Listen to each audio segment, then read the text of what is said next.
entrar a la palabra. Oh, I didn't realize I still had Zoom open. Let me close this.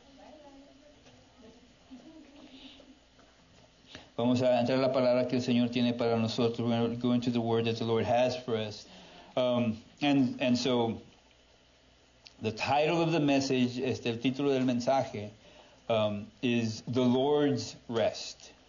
Es el descanso del Señor. And there's two parts to it. Hay dos partes al mensaje. There's a teaching part. Hay una parte de enseñanza where as the Lord leads, como nos guía el Señor, we're going to talk about the Sabbath and what that means. Vamos a hablar del sábado y qué significa eso. Because there's people with questions and with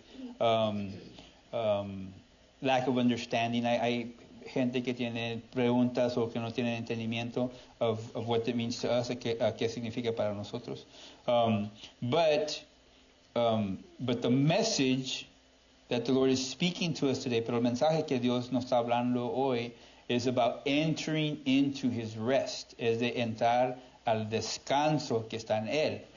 And I used this example, I don't even remember what I was talking about, but I used this example recently in either 2 weeks ago or 3 weeks ago. Hace como 2 o 3 semanas usé este ejemplo, no me acuerdo de qué estaba hablando. But I talked about the image that I get, hablé de que el imagen que me da en mi mente is of a child, a toddler, es como un niño de como 3 años, that's just in the arms of his parent, of his dad or his mom, and está en los brazos de su mamá, su papá, and they're just like melted into them. They're just like not a care in the world. Ellos nomás están como se derritieron en el papá o la mamá. No tienen ninguna preocupación. They're just in that moment, just at rest, with no worries, with no concerns, because they're with Daddy. They're in Daddy's arms, and there's no safer place to be. There's nothing to worry. There's nothing that can harm, that can cause anything. There's just that complete release, that trust, that rest. No hay nada que puede dañarte, no hay ninguna preocupación que puede venir, nomás hay un descanso, una confianza, nomás un saber que todo está bien y todo va a estar bien. There's just understanding that everything's okay, everything's going to be all right. And that's the rest that Jesus offers. And that's the rest that Jesus has for you. Ese es el descanso que ofrece Jesús. Ese es el descanso que Él te está llamando. And like I kind of described earlier, como describí temprano de la palabra demandar, about demanding, it's what Christ demands of us. Es lo que Cristo demanda de nosotros. Not in a forceful, I'm going to make you do this. No es de forzarte que voy a hacerte que lo hagas. But just, if you know Him, you can only rest in Him. Si lo conoces, él no hay otra opción pero descansar en Él. And that's what He wants for you. Y es lo que quiere. He wants you to rest. Él quiere que descanses. You've been fighting. Has estado peleando. You've been battling. You've been in there, just trying and just, has estado ahí peleando y tratando y Él sabe, and He knows. And He's not mad. Y no está enojado. He just wants to give you rest. Él te quiere dar descanso. Amen. And so there's those two, esas dos cosas, the teaching of the Sabbath, la enseñanza del sábado, but the message that He's calling you into that rest, el que te está llamando a ese descanso. I am going to open with the scripture. Sí, voy a abrir con una escritura. It's found in Hebrews, que se encuentra en Hebreos. And really, this whole message, este mensaje, it's going to deal with Hebrews chapter 3 and Hebrews chapter 4. Se trata de Hebreos capítulo 3 y capítulo 4. Those two chapters are the entirety of what we're covering. Esos dos capítulos es lo que vamos a estar hablando, but we're going to kind of break it down, pero sí lo vamos a explicar. But I'm going to read those two chapters. Pero voy a leer esos dos capítulos. And so, be warned, so le estoy dando de que sepan, that we're going to open with Hebrews chapter 3, the whole chapter. Vamos a leer Hebreos capítulo 3, todo el capítulo.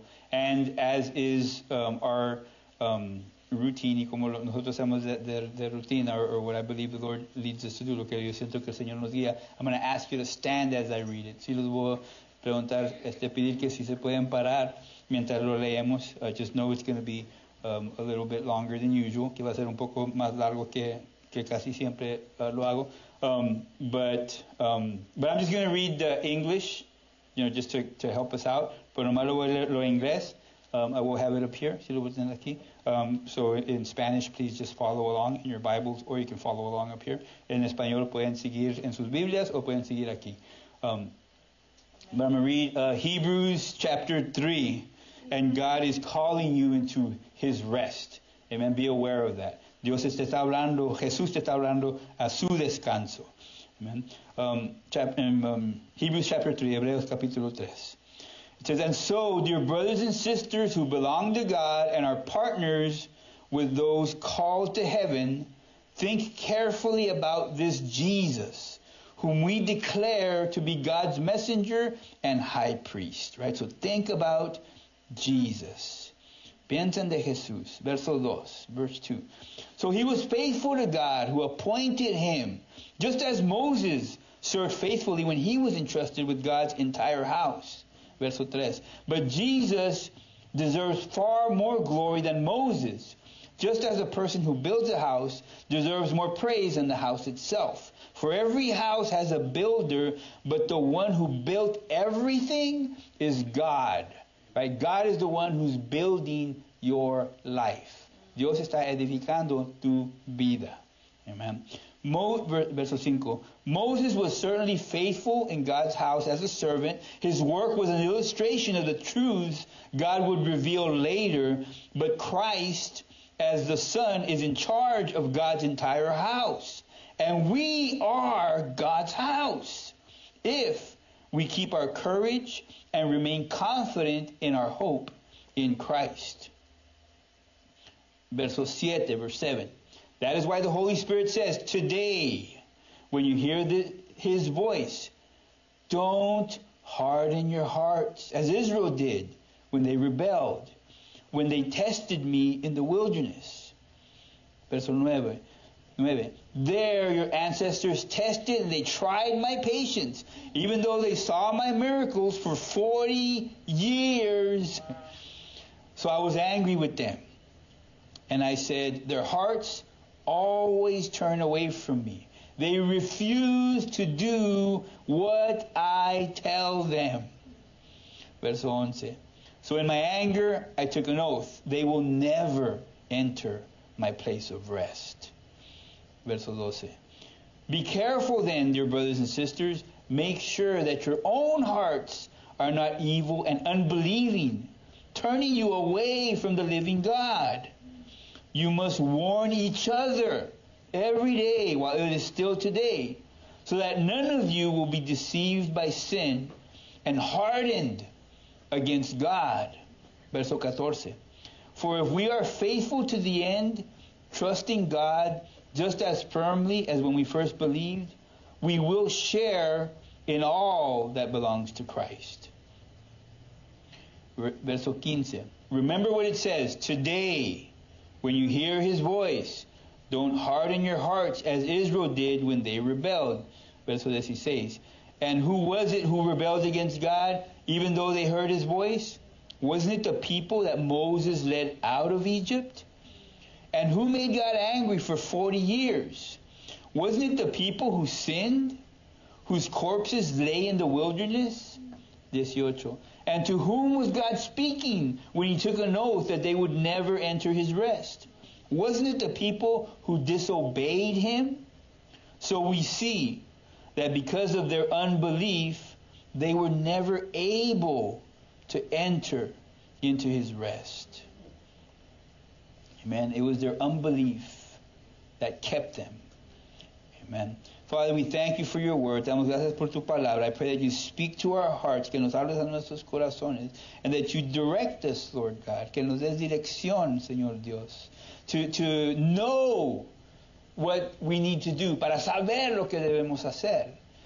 And give us the courage and the strength, y darnos la fuerza y la confianza to accomplish the things that you set before us, a cumplir en esas cosas que pones adelante de nosotros. Those things that we've maybe resisted, esas cosas que a lo mejor hemos resistido. Give us that surrender to trust you and to obey you. Darnos ese deseo de rendirnos para obedecerte, para confiar en ti. Allow us to enter into your rest today. Ayúdanos, Señor, a entrar a tu descanso el día de hoy. In Jesus' name, en nombre de Jesús. Amen. Amen. You may be seated. Se pueden sentar. Thank you for standing for the word. Gracias por estar de pie por la palabra. I believe it's important to demonstrate that reverence to the Word of God. Para mí es importante demostrar esa reverencia a la palabra de Dios. Amen. And so Hebrews chapter 3 starts to talk about Moses and what God dealt with the Israelites. El capítulo 3 de Hebreos habla de Moisés y de lo que, como Dios trató con los israelitas. They were called out of slavery. Ellos fueron llamados y los trajeron fuera de la esclavitud. They were in a sense saved. En una manera estaban salvos in that they were called and being brought out of sin. Because Egypt represents sin. Egipto representa pecado. So fueron llamados y estaban los trajeron fuera del pecado. But unfortunately, they couldn't let go of the sin. Pero ellos no, or of Egypt. Ellos no podían soltar a Egipto, al pecado. And so because of their inability to let go, no tenían la habilidad de dejar ir el pasado, they couldn't let go of the past, they weren't able to go into what God had for them. No podían entrar a lo que Dios tenía para ellos. And we won't read it, but if you study that portion of Scripture, no lo vamos a leer, pero si estudian esa parte de la Escritura, everybody that came out of Egypt, todas las personas que salieron de Egipto, that whole generation died in the wilderness. Toda esa generación murió en el desierto, except for Caleb and Joshua. Nomás Caleb y Josué fueron los únicos dos que entraron a la tierra prometida. They were the only ones that entered into the promised land. Everyone else, they died. Their children, the next generation went in. La generación que seguía entraron. But those that came out of Egypt and saw all the miracles of God, los que salieron de Egipto y miraron todos los milagros de Dios, no entraron. They didn't enter. And Hebrews is telling us that don't let this happen to us. Hebreos está diciendo, no dejes que esto nos pase a nosotros. Right? Don't let us miss the rest, the promise, what God has for us. No dejes que nosotros fallamos de experimentar el descanso, la promesa que Dios tiene para nosotros. Going back to Exodus 31, vamos a Éxodos 31. I do have quite a bit of scripture that I'm going to go over, so I'm going to try to get through. When it's long portions, I'm just going to read the English. Cuando son porciones largos, nomás voy a leerlo en inglés, but I'll have it up here. Exodus chapter 31. Exodus capítulo 31. And so I'm going to start to go into the Sabbath, right, and talking about what the Sabbath represents. Voy a hablar un poco del sábado y lo que representa.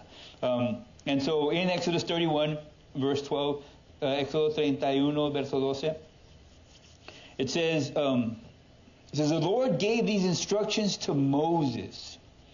Tell the people of Israel, be careful to keep my Sabbath day. For the Sabbath is a sign of the covenant between me and you from generation to generation, and it is given so that you may know that I am the Lord who makes you holy. Verso 14, verse 14. You must keep the Sabbath day, for it is a holy day for you. Anyone who desecrates it must be put to death. Anyone who works on that day will be cut off from the community. Verso 15. You have 6 days each week for your ordinary work, but the seventh day must be a Sabbath day of complete rest, a holy day dedicated to the Lord. Anyone who works on the Sabbath must be put to death. 16, it says, the people of Israel must keep the Sabbath day by observing it from generation to generation. This is a covenant obligation for all time. 17. It is a permanent sign of my covenant with the people of Israel. For in 6 days the Lord made heaven and earth. But on the seventh day he stopped working and was refreshed. Right? Or he rested. Aquí dice que Dios descansó. And so a lot of people just think, okay, well, Sabbath, that's Old Testament. That's, we don't practice it. We don't think about it. We ignore that part of Scripture, which I am completely against doing that to any Scripture. Muchos dicen el sábado no hablamos mucho del día de descanso, no creemos en eso, es Viejo Testamento, ya no lo practicamos, es algo del pasado, ya no me importa a mí esa porción de escritura. Y para mí no hay ninguna escritura que podemos decir que no importa. Cada escritura está por una razón. Every scripture is there for a reason. And we need to understand why it's there. Tenemos que entender por qué está allí. Right? And sometimes it's not going to be about what we think or what we've been taught or what the words are saying.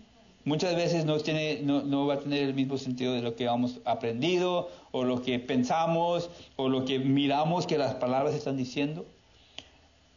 But we need to find out why it's there. Tenemos que preguntar por qué está ahí. The thing about the Word of God, las cosas de la palabra de Dios, is that it's not made to be understood with the human mind alone. La palabra de Dios no está hecha para poder entenderse o captarla bien nomás con los pensamientos de un humano. They are spiritually discerned, meaning it requires the Holy Spirit to reveal the truth that's behind it. Requiere que está discernado del Espíritu, que significa que requiere el Espíritu Santo que revele a uno lo que está diciendo la palabra. The Word does not work without the Holy Spirit. La palabra no trabaja sin el Espíritu Santo. Right? We need both to come together. Necesitamos los dos que entren. So when you're reading, cuando estás leyendo, and if you don't understand something, y no entiendes algo, you need to ask the Holy Spirit to reveal to you. Tienes que preguntarle al Espíritu Santo que te lo revele. Right? And that's the way the Bible works. Amen. Así trabaja la palabra. Nobody can read the Bible and know God and know Jesus and get saved without the Holy Spirit being involved. Nadie puede nomás leer la palabra, nomás las palabras en la Biblia y conocer a Dios y saber quién es Cristo y ser salvo sin que esté trabajando el Espíritu Santo. Amen. Hope that makes sense. If it doesn't, please ask me. Not right now, but... si tienen preguntas sobre eso, por favor pregúntenme, no ahorita, pero después del servicio, after the service. So, at the end of that, where it's talking about the Sabbath, you have to keep it forever. It's important. Don't forget it. Dice del día de descanso, no se lo olviden, es para siempre. No paren de celebrarlo o de observarlo. Pero dice que la razón que lo hacemos is the reason that we do it, the reason why we rest on the seventh day, la razón que descansamos en el día séptimo, is because God did it in the creation. Es porque Dios lo hizo en la creación. So if you want to understand the Sabbath, so si quieres entender el día de descanso, you have to understand what God did. Tienes que entender lo que hizo Dios. And so we'll jump back to Genesis chapter 2. Vamos a brincar a Génesis capítulo 2. Genesis chapter 2, and this is where the first time that the day of rest is described. Esa es la primera vez en la escritura donde se habla del descanso. And so, it's up here. So aquí está.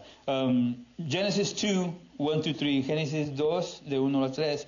It says, so the creations of the heavens and the earth, and everything in them was completed. Right? So God just created everything. Dios acaba de hacer todo. Verse 2, verso 2. On the seventh day, God had finished his work of creation, so he rested from all of his work. Verso 3. And God blessed the seventh day and declared it holy, because it was the day when he rested from all his work of creation. Right? So for 6 days, God worked. Por 6 días, Dios estaba trabajando. And after he was done, y después de que terminó, he took a day to rest. Él tomó un día para descansar. I do want to jump back real quick, si quiero brincar para atrás, to the previous chapter, but the last verse, right? So Genesis 1:31, el último verso del capítulo antes, que es el 1:31.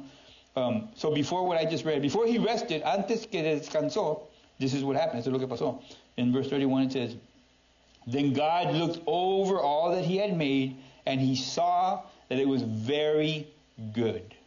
Dice, entonces Dios miró todo lo que había hecho y vio que era muy bueno. If you read the chapter, si lee el capítulo, you see how as he was creating the world, ven cuando él estaba creando el mundo, that he would say, and it was good. And it was good. Miras que Dios dice, y era bueno. Y era bueno. And so he was satisfied with the work that he was doing. Él estaba satisfecho con el trabajo que estaba haciendo. But at the end, cuando terminó, he said, it is very good. Dijo, está muy bueno. He said, evening passed, morning came, making the sixth day. Y pasó la tarde y llegó la mañana, así se cumplió el sexto día. Right? And so, God's rest came from observing what he did in 6 days and seeing that everything was in line the way it should have been and that it was very good in his sight. And then he stopped working. Right? He observed, he stopped working, and then he took his hands off of creation, he took his hands off of the earth, and he rested. Él miró que todo estaba bueno y él quitó sus manos de la creación y él descansó. Right? And this is the part that's kind of hard to understand. Esa es parte que uno en veces puede batallar a entender, because God was an example to us, porque Dios fue un ejemplo a nosotros, according to Exodus, what we just read in Exodus. De acuerdo de lo que acabamos de leer en Éxodo. This is the reason why we do it. Esa es la razón que nosotros lo hacemos, is because God did it, porque Dios lo hizo. But God is looking at what God did, and he rested in what God did. So nosotros vemos, pues Dios vio lo que él, siendo Dios, hizo, y él descansó en lo que él, siendo Dios, hizo. So for us, we view what God's done, the good that God has done through us, and we rest in what God has done. So para nosotros vemos lo que Dios ha hecho y nos descansamos en lo que Dios ha hecho. So the way that works, así como trabaja, so like if you have a job, si tienes un trabajo, you go to work, vas al trabajo, and you earn your money, you know, whatever, however your job works, así como trabaja tu trabajo, it's part of your plan to move ahead or to whatever, life plans you have, los planes de la vida que tienes, incluye el trabajo, y so cada día estás haciendo lo que es tu obligación en el trabajo. So every day you're doing whatever is your obligation at your job, right? And you do the job, you do your job, y estás haciendo tu trabajo. But the Bible commands us to take a day to stop working. Pero la Biblia nos demanda que tomemos un día de parar de trabajar. The reason why, la razón que debemos de parar de trabajar, the reason why we have to stop working is because if we don't, si no paramos, if we just work, si no estamos trabajando, then we're going to start to take credit for what's happening in our life. Lo que pasa, si nomás estamos trabajando, nosotros empezamos a tomar crédito por lo que está pasando en nuestras vidas. And we start to think that if I don't have my hand in it, if I'm not the one doing it, if I'm not the one behind it, then everything's going to go wrong. Y empezamos a pensar, si yo no soy el que lo estoy haciendo, si yo no estoy ahí, si yo no estoy viendo todo, entonces todo va a ir mal. And that's no confidence in God, y no es tener confianza en Dios, and it's full confidence in self. Y es nomás tener confianza en uno mismo. That's the command that God is giving. This is el mandamiento que Dios nos está dando. Stop trusting in yourself. Para de confiar en ti mismo. Stop. See what I've done is good. Reconoce que lo que yo he hecho es bueno. And rest from your work.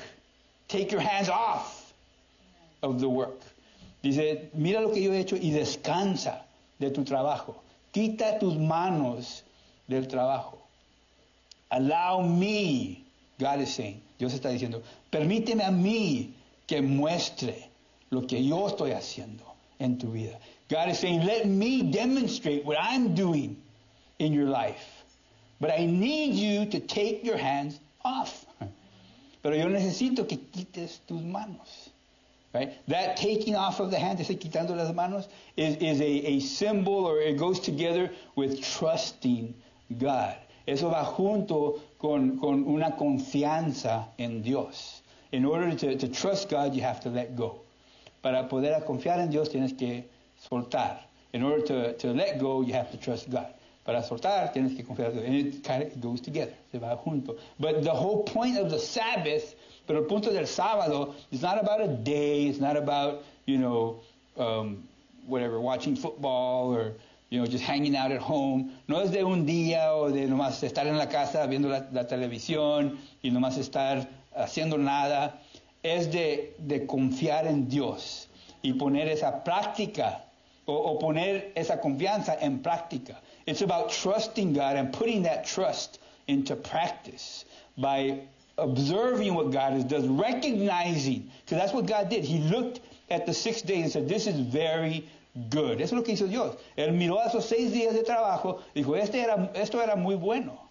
Y después descansó, no hizo nada de ese trabajo. He didn't do anything with that work other than appreciate what he did. Lo único que hizo, él apreció lo que él hizo. And our job is to take our hands off and appreciate what God has done. Nuestro trabajo es de quitar nuestras manos y apreciar lo que Dios ha hecho. That's the point of the Sabbath. Ese es el punto del sábado. That's the, they designated a day at the time. Sí, ponieron un día, designaron ese día, right? But we'll learn right now in Scripture, vamos a ver en las Escrituras, that the Sabbath day, que ese día del sábado, became Jesus and a trust and rest in Him. Eso se convirtió, y vamos a ver en las Escrituras, ese día se convirtió en la persona de Cristo y poder confiar y descansar en Él. Amen. So Jesus is our Sabbath. Jesús es nuestro sábado, nuestro día de descanso, and we'll see it here. And so then we'll go there. Let's go to Luke chapter 6. Vamos a Lucas capítulo 6. Luke chapter 6.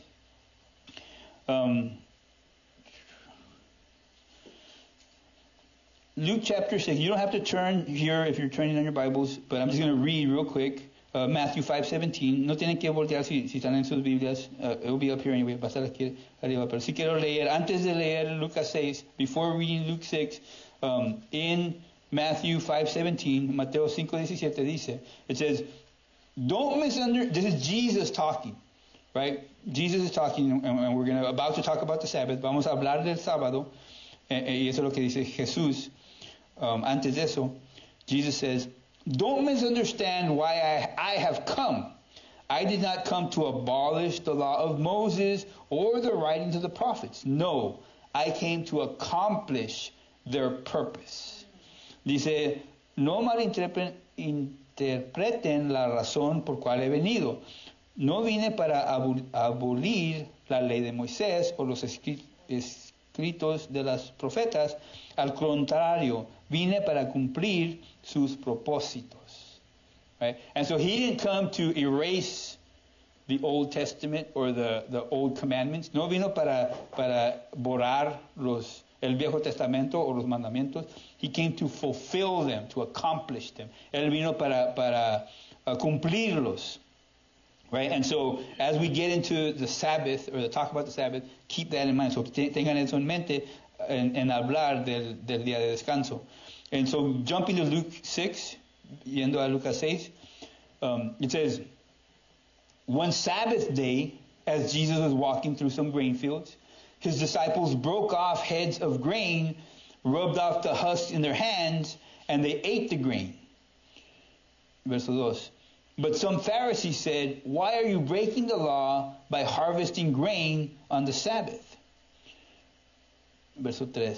Jesus replied, haven't you read in the scriptures what David did when he and his companions were hungry? He went into the house of God and he broke the law by eating the sacred loaves of bread that only the priest can eat. He also gave some to his companions. Verso 5. And then Jesus added, the Son of Man is Lord even over the Sabbath. Amen. Dijo Jesús en el verso 5, el Hijo del Hombre es el Señor incluso del día de descanso. And so he brought back to a time where the law was broken. Y él trajo un ejemplo de un día en el Viejo Testamento donde la ley fue violada o quebrada, but he recognized the reason for it. Él reconoció que había razón para él, para quebrarlo. In other words, the rule was violated. En esa palabra, la regla fue violada, but the reason for it was honored. Pero la razón que estaba la ley fue honrada. Right? And I'm not going to get into the whole thing, no voy a entrar a toda la plática, but there is the what's called the letter of the law and the spirit of the law. Hay lo que se llama la letra de la ley y el espíritu de la ley. There is the thing that the words say, es lo que dice la palabra, and there's the reason why it was said, y hay la razón porque fue hablado, fue escrita. And we need to know the reasons why. Tenemos que reconocer las razones porque. Trying to think of an example, I could notice that somebody, somebody might have spilled something at one time and they fell. Something happened, and so I might put a rule. Hey, nobody's allowed to walk here. A lo mejor un tiempo pasó algo que algo se cayó en el suelo aquí y alguien vino y se cayó. So pongo un letrero que diga no caminen por aquí because of what happened, porque lo que pasó. I make this law porque lo que pasó. Hago esta ley. But then, another time somebody comes and it's dry. There's no worry about the reason for it to be violated. So I say, oh yeah, go ahead. I know it says that, but go ahead and walk through. Si alguien viene y no está mojado y todo está bien y pueden caminar y la razón por la ley no va a ser violada, puedo decirles, okay, pueden entrar y pueden caminar por aquí. Because the reason for it is not being violated. The words are not being observed. Porque la razón que está la ley no es lo que está siendo violada. Las palabras que están haciendo pueden no ser obedecidas a la letra. Right? So it's not being honored to the word. Again, I'm not going to get too far into it. No quiero entrar mucho a eso. But we always need to ask with every scripture, like why do people say that we can't have women pastors? ¿Por qué dicen la gente que no podemos tener mujeres que son pastoras? Why does the Bible say that? ¿Por qué dice la palabra eso? And if you read that chapter, that book, si lees ese capítulo, ese libro, it talks about rebellion. It talks about lack of submission. Habla de la rebelión, de falta de sumisión. And if you understand the context of what was happening in that city, entiende lo que está pasando en esa ciudad, you understand what God is against. Entiendes lo que Dios está contra. He's not against women, no está contra mujeres. He's not against women getting educated, no está contra que las mujeres tengan educación. He's against lack of submission. He's against rebellion. He's against the failure to put your will beneath the will of, in that case, was the husband. Él está contra de faltar, de someterse uno a la autoridad. En ese caso era el esposo. Anyway, just as an example, como un ejemplo, there is a way to honor the reason for the scripture, but you might not do word for word what that scripture is saying. Pues hay manera de honrar la razón por la escritura, pero a lo mejor en ese caso no estás haciendo palabra por palabra lo que está diciendo esa escritura. Doesn't give us license to do whatever we want. No nos da permiso para hacer lo que queramos, but it forces us to need to hear from the Holy Spirit in order to follow what the Word of God says. Pero nos forza a necesitar de oír del Espíritu Santo para poder discernir lo que nos está diciendo la palabra de Dios. I hope that makes sense. Espero que tenga sentido. Again, that's a bigger conversation. Es una plática así más larga. But so Jesus is saying that He is the Lord of the Sabbath. Él está diciendo que Él es el Señor del sábado. And that the rest isn't in a day, que el descanso no es en un día, pero el descanso es en Él, but the rest is in Him. And then jumping back to Hebrews, voy a regresar a Hebreos. I know we read chapter 3, leemos Hebreos capítulo 3, where God is referring, or Paul is referring back to Moses, donde Pablo está refiriendo a Moisés, or the writer of Hebrews, or que escribió a Hebreos. And then so we jump to chapter 4. Vamos a brincar a capítulo 4. Right, so this is obviously following chapter 3. Obviamente es después de capítulo 3. And so, chapter 4. Capítulo 4, starting in verse 1, empezando en verso 1. Let me get there.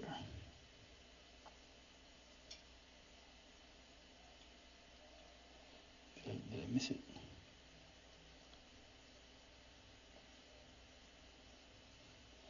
Three, 4, let's see.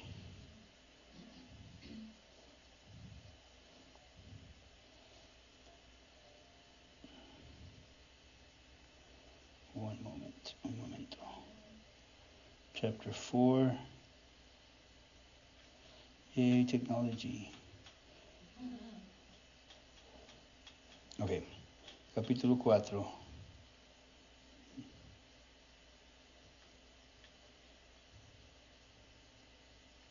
I'm not sure why. Oh, okay, I see. Because of this dash here.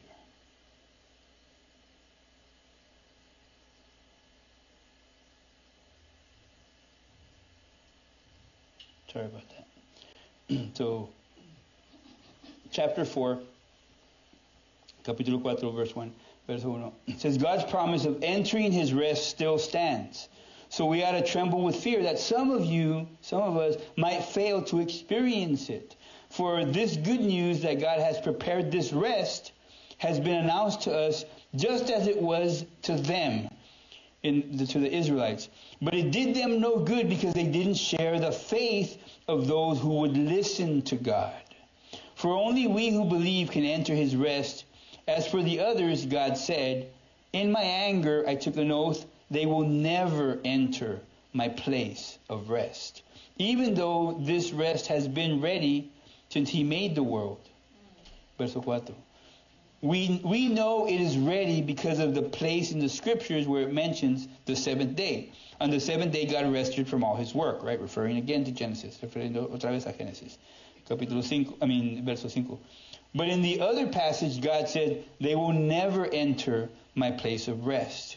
So God's rest is there for people to enter, But those who first heard this good news failed to enter because they disobeyed God.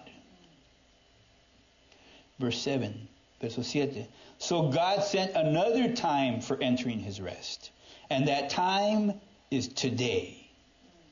God announced this through David much later in the words already quoted. Today, when you hear his voice, don't harden your hearts. Verso 8. Now, if Joshua had succeeded in giving them this rest, God would not have spoken about another day of rest still to come. So there is a special rest still waiting for the people of God. Verso 10. For all who have entered into God's rest have rested from their labors. But just as God did after creating the world, just as God did after creating the world, so let us do our best to enter that rest. But if we disobey God as the people of Israel did, we will fall. For the word of God is alive and powerful. It is sharper than the sharpest two-edged sword, cutting between soul and spirit, between joint and marrow. And I do want to say that the Bible says that Jesus is the word of God, right? And so here you can easily say that Jesus is alive and powerful, and that he is sharper than the sharpest two-edged sword, that he cuts between the soul and the spirit, that Jesus divides between the joint and the marrow, that he exposes our innermost thoughts and desires. Verse 13. Nothing in all creation is hidden from God. Everything is naked and exposed before his eyes, and he is the one whom we are accountable. So then, since we have such a great high priest who has entered heaven, Jesus the Son of God, let us hold firmly to what we believe. Amen. And so it's in Jesus that we're able to have that rest, and we're able to enter into what God has for us. In Luke 15, I'm not gonna read through it, but Luke 15, 11 through 27 is the story of the prodigal son. En Lucas 15, 11 al 27 es la historia del hijo pródigo. I'm going to close with it. Voy a cerrar con eso, but I'm not going to read through it. No lo voy a leer, but if you recall, pero si se acuerdan, the prodigal son is about a young man who wants his inheritance. Es de un joven que quiere su herencia, so he wants his dad's money, basically. Quiere el dinero de su papá, to go and live his life and create his life. Él quiere ser su vida. And so, even though he lives with his dad and has everything available to him, aunque él vive con su papá y tiene todo disponible a él, he wants what he feels is due him. Él quiere lo que él siente que él merece. I deserve this. Yo merezco eso. That's the heart of the prodigal son in the beginning of the story. Ese es el corazón del hijo pródigo al principio de la escritura. I'm sorry, I'm pausing because the Lord's there. So, praise God for coming to church and for coming on time and for doing the things that we know honor God. Gloria a Dios por venir a la iglesia, a venir a tiempo, a hacer las cosas que sabemos que le honran a Dios. It's great to attend church. Es bueno atender a la iglesia. But sometimes, and it's not just about church attendance or attending church services. Y eso no se trata nomás de atender a la iglesia o atender los servicios de la iglesia. But it's good to do things that honor God. Es bueno hacer las cosas que honran a Dios. But sometimes we take an attitude, or we have a thought, I guess, or attitude is the best word. En vez de tenemos una actitud that because we came to church, porque venimos a la iglesia, that God should be grateful. Que Dios debe de estar agradecido. You know, I go to church, man. Hey, yo voy a la iglesia. Like, you know, I deserve credit. You know, I deserve something for, I go to church. That's I do that for God. Oh, yeah, I'm a pastor. I have to go. I have to be here. There's a attitude of what do you call it? Like deserving, right?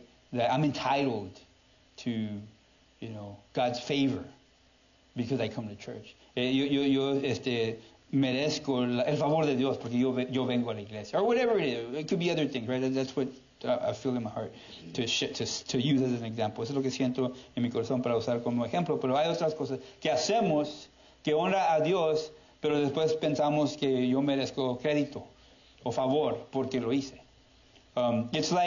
It's like going to sit down and having dinner, whether with your wife or with your mom or whoever makes dinner. Si vas a comer a lo mejor con tu mamá o tu esposa o tu esposo o el que hace la comida, whoever makes the dinner, and you sit down and you eat the food, y te sientas y comes la comida, you eat all your food y comes toda la comida, and then you say to your mom or whoever made the food, y le dices a la persona que hizo la comida, I ate everything. Aren't you grateful that I came and I ate all the food? After they were slaving and cooking and preparing, y le dijimos a la persona que hizo la comida, pues, ¿no estás agradecida que me comí todo?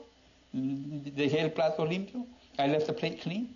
You should be grateful. Debes de estar agradecida. Y aunque ellas estaban cocinando y planeando y haciendo todo ese trabajo, pero tú viniste y comiste, but you came and ate, and now you did something, worthy of credit. Y ahora hiciste algo que merece crédito, porque te sentaste y comiste, because you sat and you ate, right? And that's how it is when we do things that honor God. Cuando hacemos cosas que honran a Dios, it's not for Him. It's not for His benefit. You're not doing God favors by coming to church on time. No estás haciendo favores a Dios de llegar a la iglesia a tiempo. It's for your good. Es para tu beneficio, para tu bien. Right? And you should be grateful for the opportunity to receive from the Lord. Debemos de ser agradecidos por la oportunidad de recibir del Señor. Right? The reason I bring up the prodigal, la razón que hablo del hijo pródigo, is because he thought he deserved something which he already had, but it was from his father's work. It was nothing that he did to earn it. El hijo pródigo, él vivía con su papá y él tenía acceso a esa herencia con el papá, pero no era algo que él hizo, era el trabajo del papá. Pero él sentía que él lo merecía. He felt that he was entitled to it. But then he got what he asked for, y después le dieron lo que él pidió, and he went off on to do his thing. Y él fue a hacer lo que él pensaba que él merecía hacer. He went to go do the things that he thought were valuable. Él fue a hacer las cosas que él pensó en sus pensamientos que eran las cosas de valor. And he lost everything. Él perdió todo. And he ended up wanting to eat the food of the pigs. Él llegó a un punto donde él quería comerse la comida de los marranos, right, the pigs. And being in that condition, the miracle happened. Y estando en esa condición, sucedió el milagro, where his heart said, man, if I would just go and be a servant in my dad's house, that's, I would work just to be with him and to be in the same place. Su corazón se volteó y le dijo, si yo podía ser un siervo en el hogar de mi papá, nomás estar ahí cerca de él en su presencia. Yo trabajaría por eso. I would work towards being there, just being there, nomás estar ahí. I don't deserve anything. Yo no merezco nada. I deserve to be a servant, to work just to be there. Yo merezco a ser un siervo, nomás, a trabajar nomás para estar ahí, cercas. Not even asking to be a son, not asking for any riches of his own, no pidiendo ser un hijo, no pidiendo a tener riquezas de él mismo, just to be back in the presence of my Father. Nomás para estar en la presencia de mi papá. Right? And that's the miracle that happened. And it had to happen through such a rough life, through such a rough experience. Y ese es el milagro que sucedió. Y tenía que venir de una experiencia bien mala, una vida bien batallosa. Pero sucedió. But it happened. The miracle happened.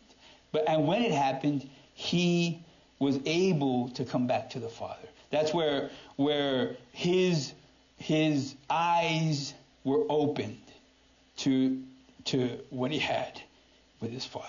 Eso es cuando sus ojos fueron abiertos a lo que él tenía con su padre, and he went back, humbled and just wanting to be near him again. Él fue humillado y nomás queriendo estar cerca de él.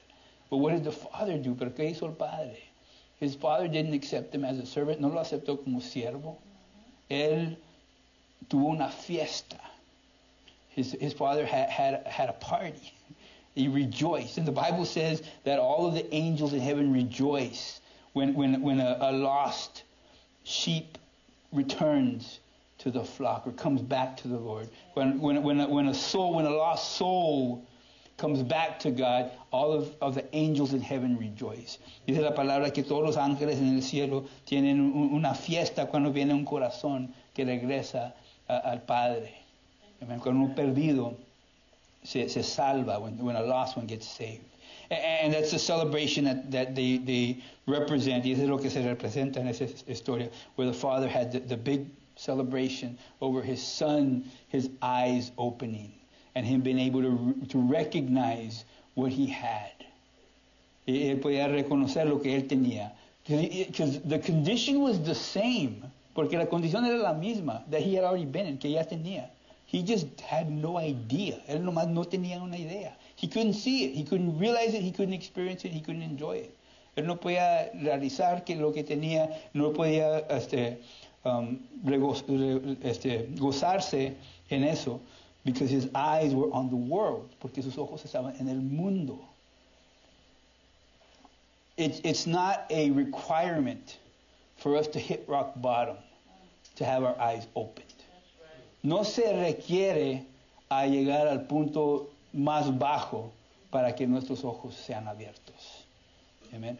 God can open our eyes at any point that we choose to surrender.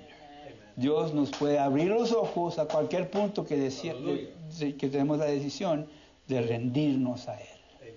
And today is that day. Y ahora es ese día. Today is the day to surrender to the Lord. Es hora del día para rendirnos al Señor. Matthew 11:28, I'll close with this. Mateo 11:28 para cerrar. Matthew 11:28. It says, and Jesus said, come to me, all of you who are weary and who carry heavy burdens, and I will give you rest. Take my yoke upon you. Let me teach you, because I am humble and gentle at heart, and you will find rest for your souls. For my yoke is easy to bear, and the burden that I give you is light. Amen. Amen. And so our rest is in Christ. Nuestro descanso es en Cristo. But we need to take our hands off. Tenemos que quitar nuestras manos. We need to recognize what God has done. Tenemos que reconocer lo que Dios ha hecho. And we need to allow Jesus to take over. Yes. Tenemos que permitir a Jesucristo que se tome cargo.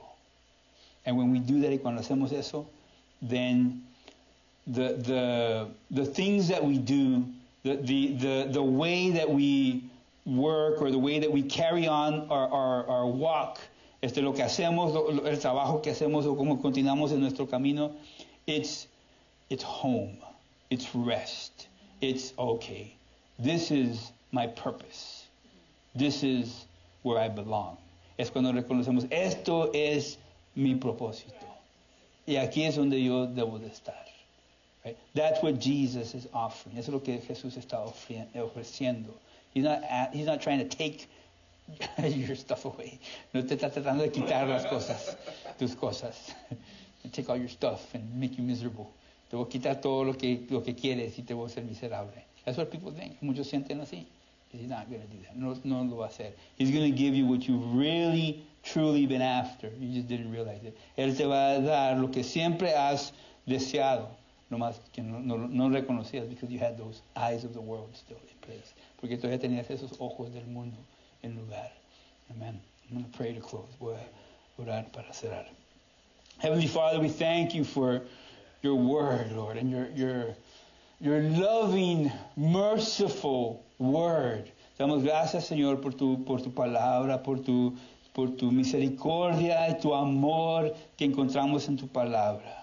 We thank you, Lord God, that these words aren't old, dead words. Damos gracias que estas palabras no son palabras viejas y muertas, but they're living, they're active, and they're relevant today. This day. Que estas palabras son vivas, son revelantes. Este día, el día de hoy. And we're able to walk into your promises. Que podemos caminar dentro de tus promesas and receive the rest that you've designated for us. Y podemos recibir ese descanso que has designado para nosotros. Father, I pray right now, Lord God, Señor, te pido ahorita that by your Holy Spirit, que por tu Espíritu Santo, you would speak to our hearts, que nos hables a nuestros corazones, you would draw us to you, que nos traes a ti, Señor, and that you would allow us, Lord, to hear you, que nos permites a oírte in a way that we can surrender and yield to you, para nosotros poder rendirnos a ti, Señor, completely, Lord God. And to walk in that Sabbath, in that day of rest, y caminar en ese día de descanso, and that it would be Jesus in our life, que sea Jesús en nuestras vidas. We pray in your holy name, en tu nombre te lo pedimos. Amen. Amen. Hallelujah. We will, so I kind of threw things out of order a little bit, sí puse las cosas fuera de orden, but we will pick up the offering.